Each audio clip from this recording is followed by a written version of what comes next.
سعودی عرب میں Pakistan international school ناصریہ میں تقسیم انعامات کی تقریب منعقد کی گئی۔ تقریب میں سالانہ امتحانات میں نمایاں پوزیشن لینے والے طلباء و طالبات کو شیلڈز اور ٹرافیز دی گئیں۔ دیکھتے ہیں سعودی عرب سے رانا عظیم کی اس رپورٹ میں۔ سعودی عرب کے شہر ریاض میں سفارت خانہ پاکستان کے زیر اہتمام پاکستان انٹرنیشنل اسکولز ناصریہ میں سیکنڈری اور ہائی سیکنڈری بورڈز کے امتحانات میں نمایاں پوزیشن حاصل کرنے والے بچوں کی حوصلہ افزائی کرتے ہوئے ویلفیئر اتاشی عبدالشکور اس اسکول میں مور دین 800 بچے اسکول کی فیس ٹائم پہ ادا نہیں کرتے، بیکاز 1/3 آلموسٹ۔ تو اس حالات میں اسکول کو چلانا، اسکول میں بچوں کو پڑھانا اور خاص طور پر اوورسیز پاکستانیز کے بچوں کو پڑھانا اس ماحول میں جس ماحول میں پاکستانیت بھی اس میں ڈیولپ ہو، اپنا سیلیبس بھی پڑھ سکیں، ان کا وہ سیلیبس اپنے ملک میں کام بھی آ سکے، یہ صرف ناصریہ کے ٹیچر کا کمال ہو سکتا ہے، کسی اور کے بس کا روز نہیں۔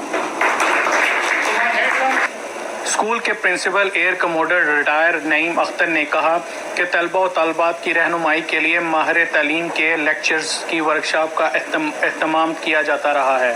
اس کے علاوہ اساتذہ کی محنت اور لگن سے بچوں نے محنت کی اور آج شاندار کامیابی کے ساتھ دیار غیر میں پاکستان کے فخر کے طور پر ان کو دکھایا جا رہا ہے۔ ہماری کوشش رہے گی کہ آئندہ بھی ایک اچھا رزلٹ دے سکیں اور یوں ہی بچوں کو تعلیم سے آراستہ کیے رکھیں۔ تقسیم انعامات کی تقریب میں جہاں دیگر طلبہ اور طالبات کو شیلڈز اور سرٹیفکیٹ سے نوازا گیا، وہیں پر موہیب منصور، مومنہ ناصر اور محمد علی باجوہ سمیت دیگر کو خصوصی طور پر ٹرافیز سے بھی نوازا گیا۔ کامیاب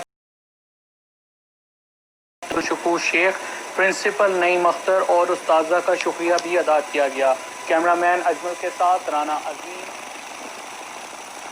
بہاڑی ڈی پی او اپنی چار دیواری